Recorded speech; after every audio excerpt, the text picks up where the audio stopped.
Jangan takut, Yesus telah bangkit. Selamat Pesta Paskah, Yesus sudah bangkit, haleluya. Kita sungguh bergembira karena Tuhan sudah bangkit.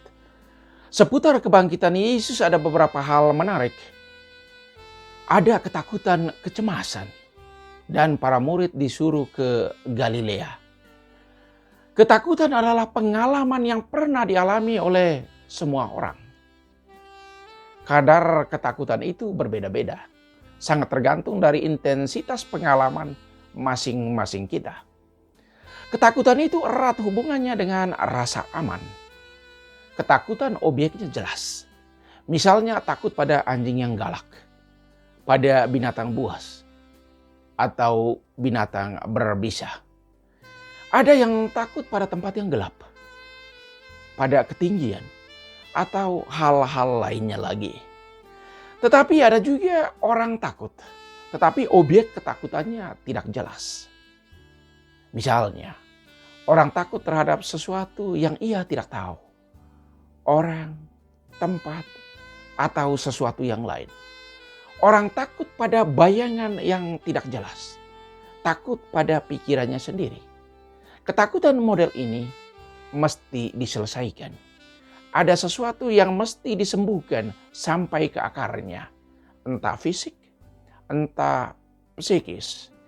Intinya ada yang perlu diperbaiki dan diselesaikan dengan diri orang tersebut. Ada sesuatu yang mencemaskan Maria Magdalena dan Maria ibu Yakobus dan Salome dalam perjalanan ke kubur Yesus. Yaitu tentang siapa yang akan membantu mereka untuk menggulingkan batu penutup kubur. Kecemasan pertama terjadi dalam perjalanan karena batu penutup kubur berat dan besar. Mereka secara fisik tidak sanggup untuk menggulingkan batu besar tersebut. Kenyataannya lain. Setelah mereka sampai di kubur, batu itu sudah terguling. Pintu kubur sudah terbuka. Kecemasan pertama terjawab, tetapi melahirkan ketakutan baru. Kecemasan kedua, saat masuk ke dalam kubur, mereka melihat ada seorang muda yang memakai jubah putih duduk di sebelah kanan. Mereka tidak tahu siapa orang tersebut. Orang muda itu tahu bahwa kedua perempuan itu takut. Maka ia mengatakan, "Jangan takut." Kata "jangan takut" langsung membuka percakapan di tengah situasi keterkejutan kedua perempuan itu. Kamu mencari Yesus yang disalibkan itu? Ia telah bangkit. Ia tidak ada di sini. Inilah tempat mereka membaringkannya. Merujuk pada kubur kosong. Maria Magdalena dan Maria ibu Yakobus serta Salome belum selesai terkejut dengan batu kubur yang sudah terbuka. Lalu ada pemuda yang duduk dalam makam. Ketiga, sekarang mereka lebih dikejutkan lagi karena Yesus sudah bangkit. Buktinya kubur telah kosong. Yang membuat keterkejutan mereka makin lengkap, yaitu orang muda itu berkata, menyuruh mereka untuk pergi bertemu dengan murid-muridnya dan katakan kepada Petrus, Yesus mendahului kamu ke Galilea, di sana kamu akan melihat dia, seperti yang sudah dikatakannya kepadamu. Kedua perempuan itu langsung keluar dan lari meninggalkan kubur. Mereka sangat takut. Mereka pergi menemui para murid dan berkata kepada Petrus seperti yang sudah dipesankan. Coba kita sedikit berimajinasi. Apakah kelompok lelaki, kelompok para murid itu percaya dengan apa yang dikatakan oleh perempuan itu? Pasti tidak. Mereka pasti tidak mudah untuk percaya karena apa yang dikatakan oleh Maria Magdalena dan Maria ibu Yakobus dan Salome. Alasannya karena mereka masih sangat ketakutan dengan tragedi yang baru saja menimpa Yesus. Kisah penyaliban yang sadis, bengis dan keji itu baru saja 48 jam yang lalu mereka saksikan. Para murid Yesus membutuhkan waktu untuk percaya.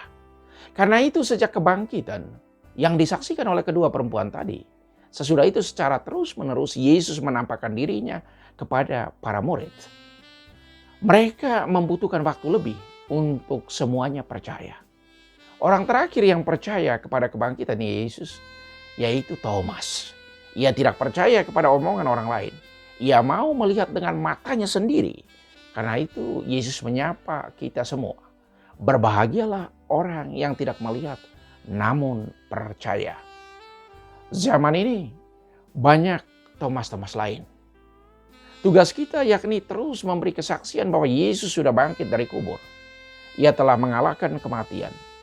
Kita semua yang sudah dibaptis adalah saksinya.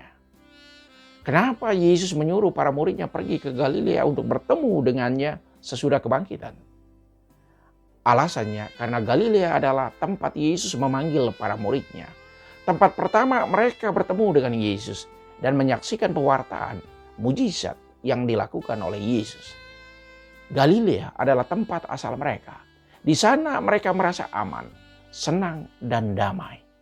Lalu di mana Galileamu? Galilea kita mungkin rumah orang tua, kampung halaman, saudara-saudari sekandung, teman-teman masa kecil. Hargailah Galileamu. Yang membuat kita bisa mengenal Yesus dan mengikutinya. Yang membuat kita bisa seperti sekarang ini. Pulang ke Galilea adalah ajakan untuk pulang ke sumber yang mendatangkan semangat, kekuatan, dan inspirasi dalam kehidupan. Kita semua adalah saksi kebangkitan Kristus. Mari kita wartakan melalui semangat dan cara hidup kita setiap hari. Semakin mengasihi, semakin terlibat, dan semakin menjadi berkat untuk sesama dan alam sekitar. Kristus telah bangkit. Haleluya. Tuhan memberkati.